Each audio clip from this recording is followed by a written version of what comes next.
April the 30th, 1945. Berlin is falling. Soviet artillery is blocks away from Hitler's bunker. The Third Reich has hours left. Just days earlier, famed test pilot Hanna Reitsch landed a small plane in the middle of the battle and begged to fly the Führer to safety. He refused. Within hours, Adolf Hitler was dead by his own hand in the bunker. But decades later, Reitsch told an American journalist something that fueled conspiracy theories for years. When she took off from Berlin, she saw another pilot standing next to a transport plane, obviously waiting for somebody. Was there an escape plan Hitler didn't take? And if he had fled, how long could he have survived? To understand why Hitler chose death, you need to know what was happening in those final weeks. By mid-April 1945, Germany's defeat was inevitable.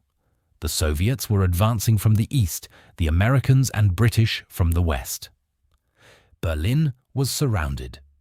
Hitler had retreated to the Führer bunker, a reinforced concrete shelter beneath the Reich Chancellery. With him were his closest aides, Eva Braun, and a shrinking circle of loyalists. Above ground, the city was being destroyed street by street.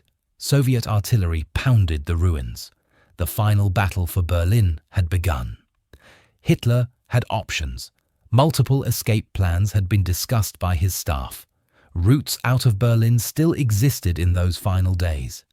The Alpine Redoubt in Bavaria, where SS propaganda claimed loyal units were preparing a final fortress. Switzerland, neutral and just across the border. Even Argentina, via the same escape networks that would later save thousands of other Nazis.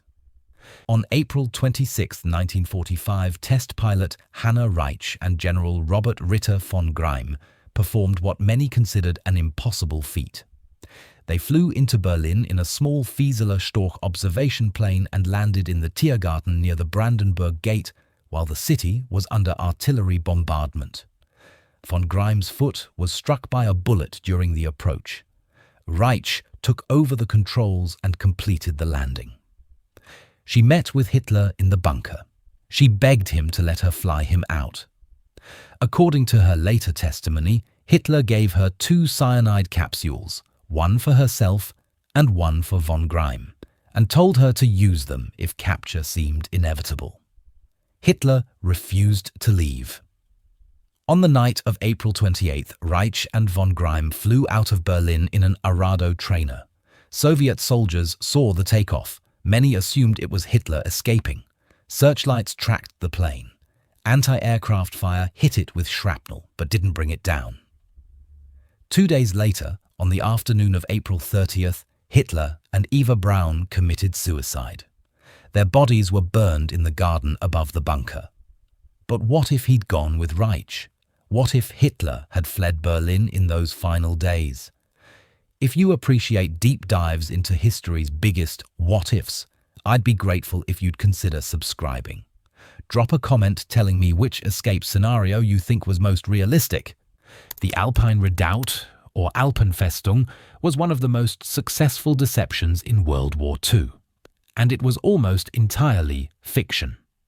The idea originated with Heinrich Himmler in late 1943. The concept was simple. If Germany faced defeat, retreat to the Bavarian and Austrian Alps. The mountainous terrain would make it nearly impossible for Allied armies to advance quickly. Loyal SS units would make a final stand in prepared fortifications.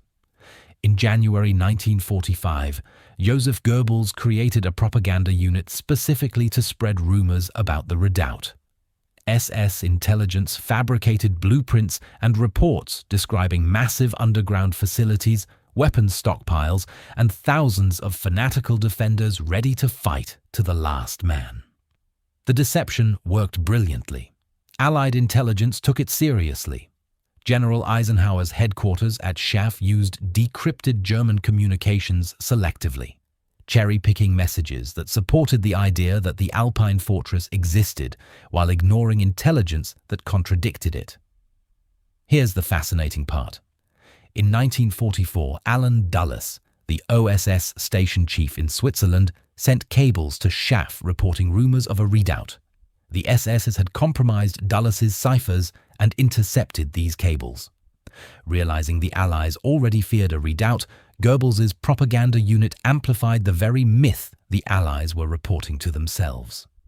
Allied intelligence inadvertently co-authored the myth and then fell for their own echo. Historians now consider the Alpine Redoubt myth one of the greatest successes of the German intelligence apparatus during the entire war. The problem was, it came too late to have any real strategic effect. General Omar Bradley later admitted, "I am astonished we could have believed it as innocently as we did." Wehrmacht commanders were equally blunt after the war. The redoubt never existed. But even if Hitler had believed his own propaganda and fled to Bavaria, the redoubt was a fantasy. On April 24, 1945, Hitler did issue an evacuation order allowing government officials to move south. But he made it absolutely clear he would not leave Berlin himself. Here's why the Alpine option would have failed immediately. First, there were no prepared fortifications. The blueprints were fake. The supplies didn't exist.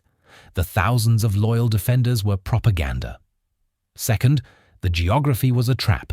Mountains are defensible, but they're also isolating. The Allies would have surrounded the entire region. No supplies could get in, no reinforcements could arrive. By late April 1945, Germany had virtually no air force left. The Allies controlled the skies completely. Third, the timeline. Even if Hitler rallied every available SS unit, even if they inflicted casualties on advancing Allied forces, the outcome was certain. The Soviets would crush from the north, the Americans would attack from the south, the British and French would close any Western escape. The redoubt would last weeks at most. And here's the darkest part. Every day the war continued, more people died. Not just soldiers. Concentration camp prisoners still awaiting liberation. Civilians caught in combat zones. The Holocaust was still ongoing in April 1945.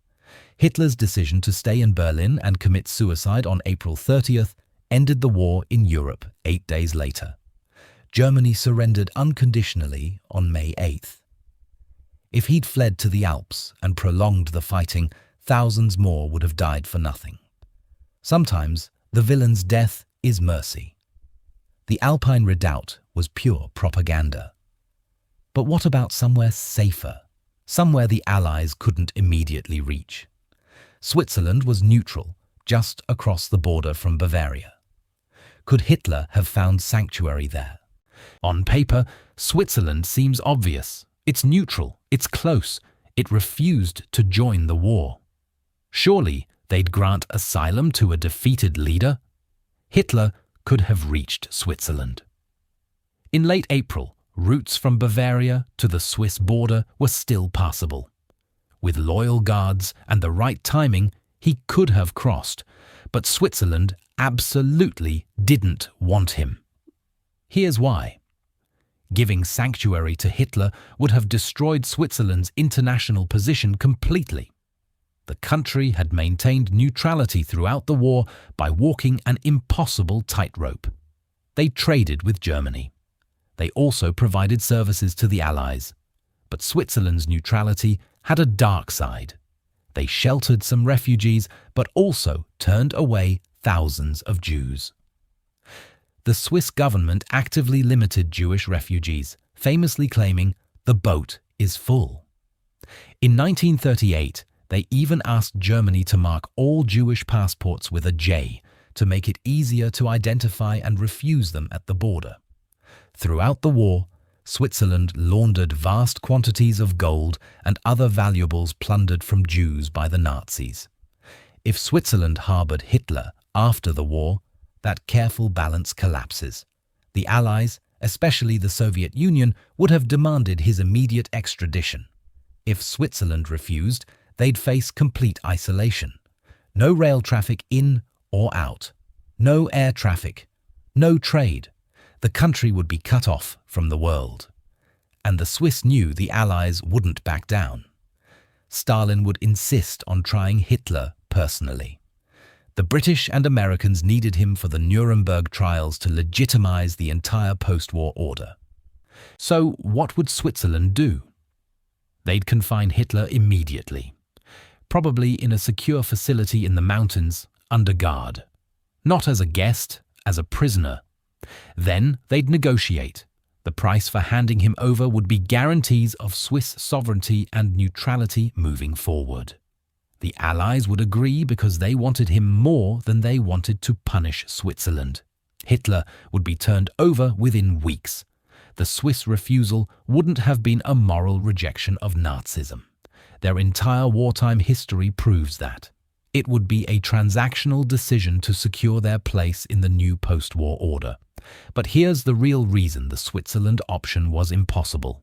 Hitler's entire worldview couldn't accept it.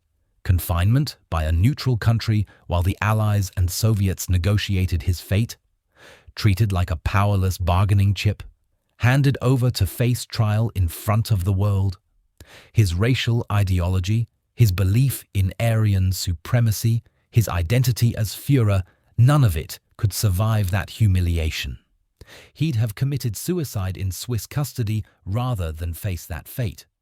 The location would change, but the outcome wouldn't. Switzerland was impossible. The Alps were a myth, but thousands of Nazis did escape successfully. They used secret networks run by Catholic clergy to reach South America. Adolf Eichmann lived free in Argentina for a decade. Could Hitler have done the same? The Ratlines were real, and they were extensive. These were secret escape routes organized primarily by Catholic clergy, Nazi sympathizers, and intelligence operatives. The most famous network was run by Bishop Alois Hudal, an Austrian bishop and rector of the Pontifical Teutonic College in Rome. Hudal was a Nazi sympathizer and rabid anti-communist. He had praised Hitler in his 1937 book, The Foundations of National Socialism. Here's how it worked. A fleeing Nazi would get false identity papers from Hudal or his network. Then, they'd obtain a Red Cross humanitarian passport, which required minimal verification in the chaos of post-war Europe. With those documents, they could board a ship from Genoa to South America. The scale was massive. Between 5,000 and 9,000 Nazis escaped via Ratlines. Argentina alone received about 5,000, including 180 convicted war criminals. And it was an open secret. US intelligence was aware of the Vatican's role in facilitating these escapes.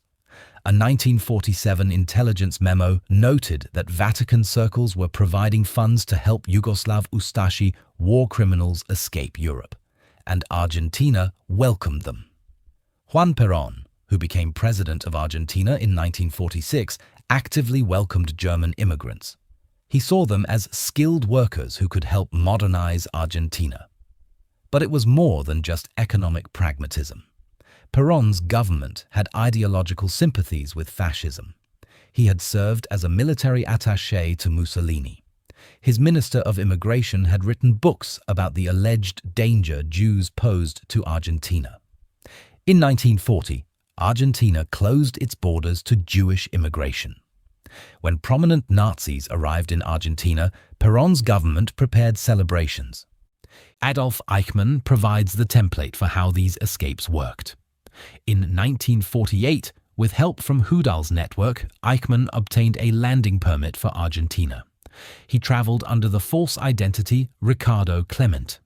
In 1950, he obtained a Red Cross humanitarian passport and boarded a ship in Genoa. He arrived in Buenos Aires on July 14, 1950.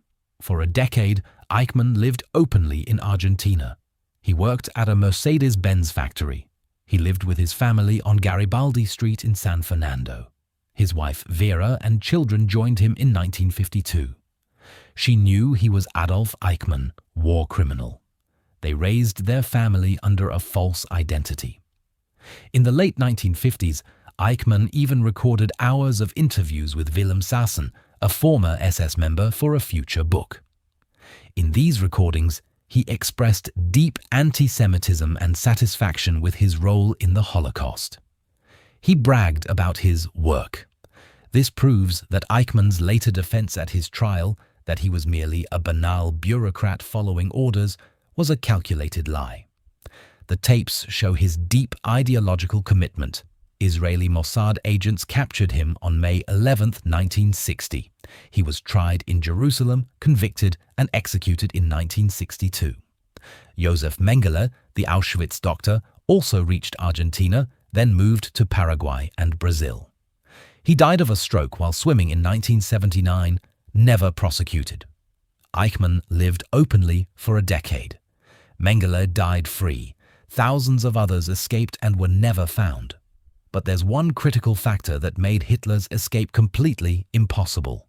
Something every successful escapee had in common. And Hitler didn't have it. Let me show you exactly why Hitler's escape was impossible by comparing him to those who succeeded. Think about Adolf Eichmann. He was a mid-level bureaucrat.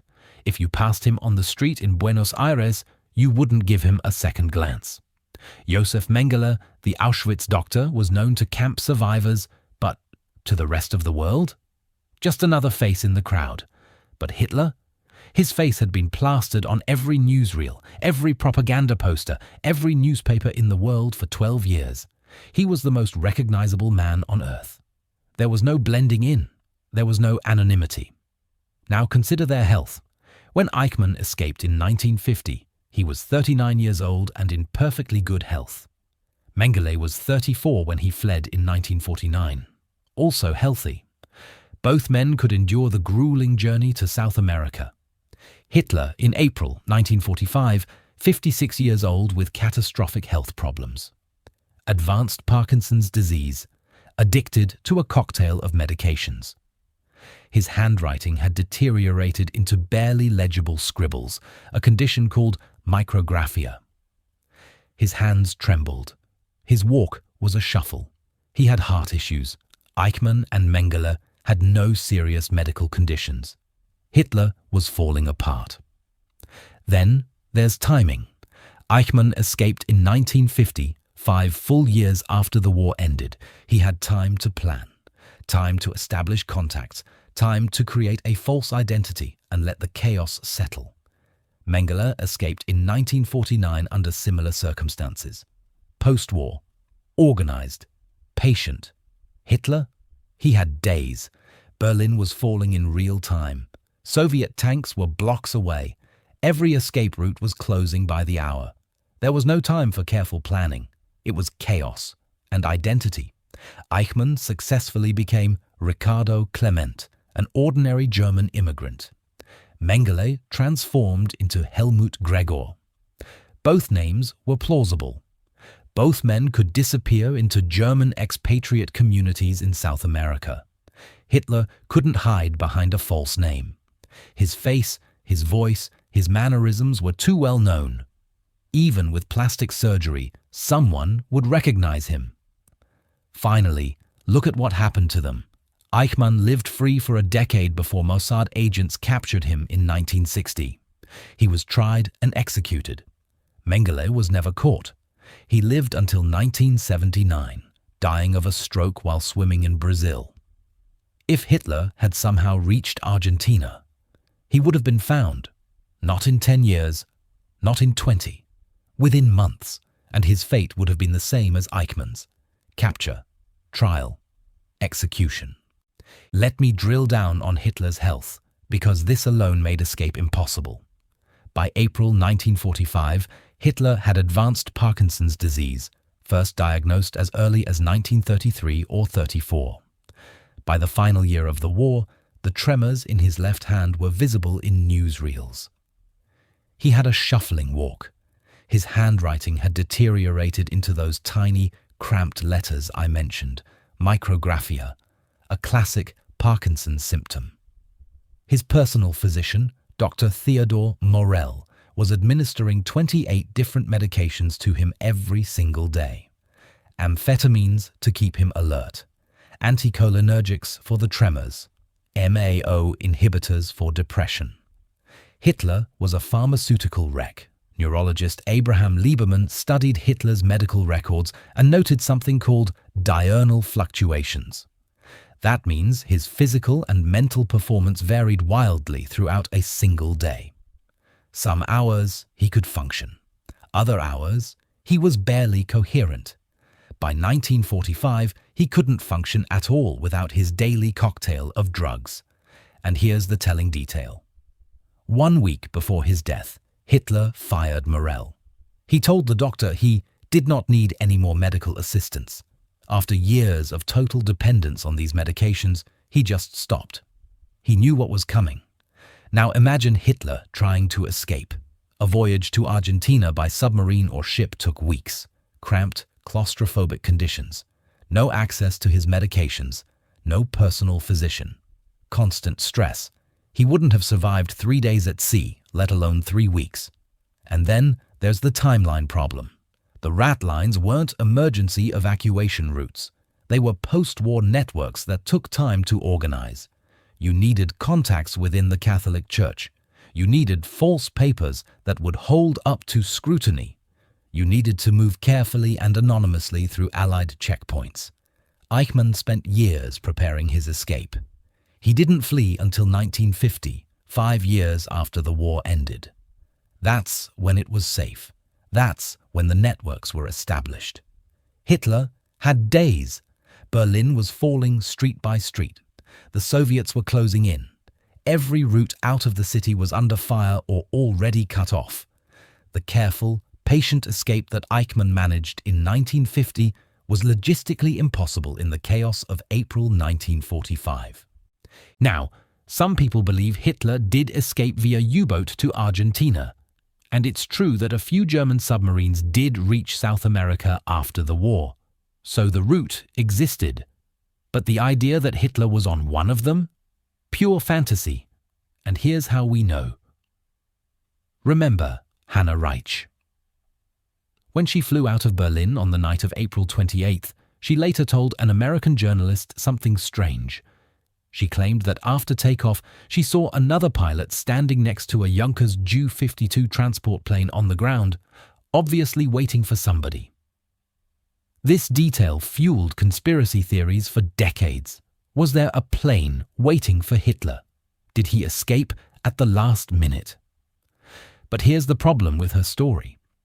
In her official interrogation by US forces in October 1945, just months after the war ended, Reitsch stated clearly there was no plane in the area that Hitler could have used to escape. She changed her story decades later, conveniently after conspiracy theories about Hitler's escape had become popular. She was telling people what they wanted to hear. And we know Hitler didn't escape for one simple reason. The Soviets saw Reitsch's plane take off on April 28th. Many soldiers assumed it was Hitler trying to flee.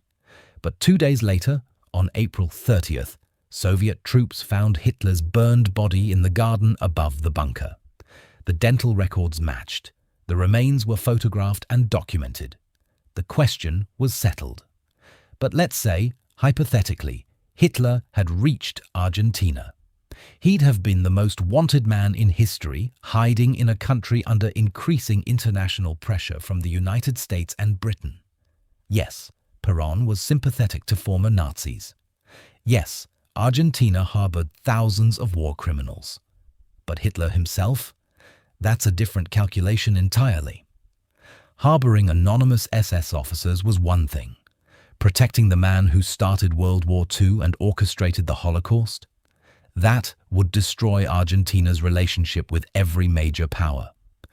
Eventually, within months or maybe a year, Argentina would have quietly notified Allied intelligence of his location. Or Mossad would have found him, just like they found Eichmann a decade later. The escape to Argentina was possible for anonymous functionaries like Eichmann and Mengele. It was impossible for Adolf Hitler. Every escape route led to the same place: capture, trial, execution. So what if Hitler had been captured alive? What would the trial have looked like, and how would it have changed the beginning of the Cold War? Imagine the Allies capture Hitler alive. Maybe in the bunker before he could commit suicide, maybe fleeing Berlin, maybe in Bavaria. He'd be taken into custody immediately, probably by the Americans or British, because Stalin would have ordered him executed on sight. The Allies would face an immediate diplomatic crisis. Stalin would demand Hitler be turned over to the Soviet Union for trial and execution. The Soviets had suffered over 20 million casualties. They'd liberated Auschwitz and the other death camps. They wanted revenge, but the Americans and British would refuse. They needed Hitler for the Nuremberg trials. Those trials weren't just about punishing individuals. They were about establishing a new international legal order, about creating a historical record, about legitimizing the post-war settlement. Hitler, at Nuremberg, would be the centerpiece. But how would Hitler actually behave at such a trial? This is the fascinating question. Would he cooperate like Hermann Göring, who used the trial as a stage to defend Nazi ideology? Or would he refuse to participate? Given Hitler's psychology, probably the latter.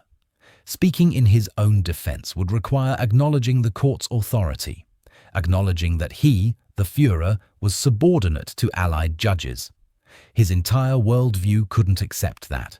He'd either refuse to speak or he'd rant about betrayal and racial destiny until the judges removed him from the courtroom. The verdict was never in doubt: death by hanging. The evidence was overwhelming. The crimes were documented in Germany's own meticulous records. The testimony from survivors was undeniable. Hitler would be executed, probably in October 1946, along with the other major Nazi leaders convicted at Nuremberg. But here's the historical twist. Hitler's survival, even temporarily, might have changed the Cold War's beginning. If Hitler were alive and on trial in late 1945 and 1946, he'd be a unifying enemy for the Allied powers. The Soviets, Americans, and British would cooperate in prosecuting him. That cooperation might delay the breakdown of their alliance, or it might accelerate it. Stalin might use Hitler's trial as propaganda, claiming the West was too soft on fascism. The West might use it to highlight Soviet atrocities, comparing Stalin's purges to Hitler's genocide. Either way, Hitler's presence would shape the immediate post-war period differently. His death in the bunker on April 30th removed him cleanly from history. His capture and trial would have prolonged his influence and kept the world's attention on him rather than on the emerging tensions between East and West. No matter which scenario we examine, Hitler's fate was inevitable. The Alps were a myth. Switzerland would betray him. Argentina was too far. Capture meant execution. Every path led to the same end. But there's one final question that reveals the deepest truth about April 30th, 1945. A question about psychology, not logistics.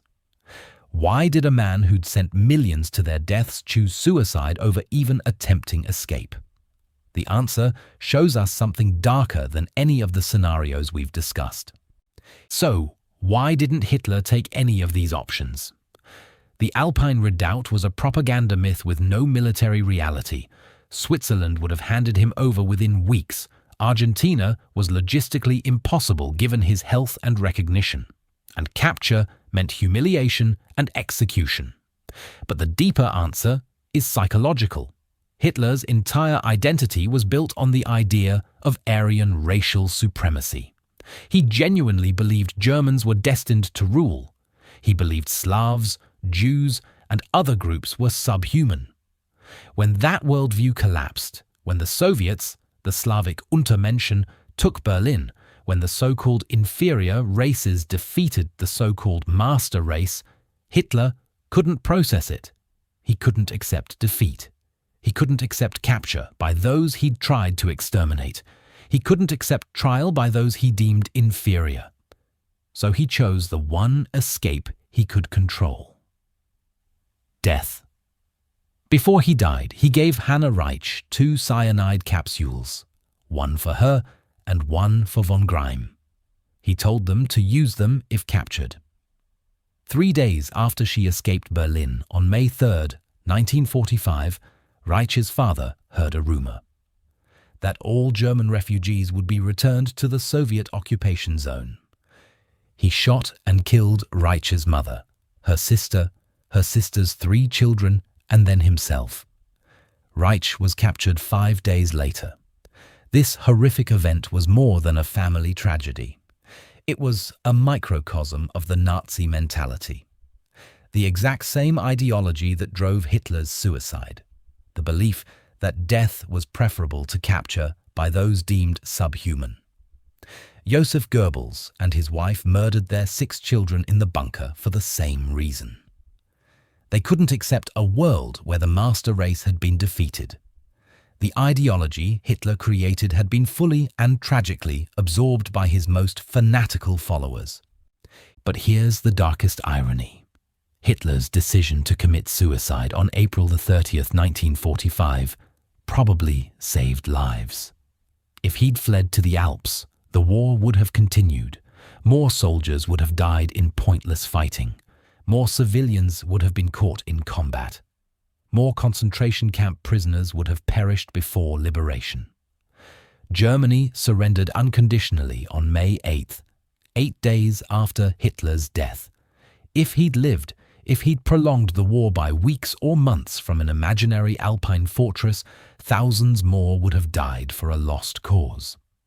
The monster's death was mercy for his victims. Adolf Hitler had options in April 1945. Hanna Reitsch begged to fly him out. She saw another plane waiting. Escape routes to Argentina existed. Other Nazi leaders used them successfully and lived for decades. But Hitler chose death in the bunker. Not because escape was impossible, because his ideology couldn't survive defeat. The Alpine Redoubt was Nazi propaganda that fooled Allied intelligence but had no basis in reality. Switzerland would have handed him over. Argentina was too far, his health too poor, his face too recognizable. And capture meant facing judgment from those he deemed subhuman. In the end, the Führer who'd sent millions to their deaths couldn't face his own trial. The question, how long could Hitler have survived if he fled? Has a simple answer. Not long. The world would have found him. Justice would have come. Just later. But his decision to die in Berlin on April 30th defined his legacy completely. A coward's escape into oblivion rather than face the consequences of his crimes.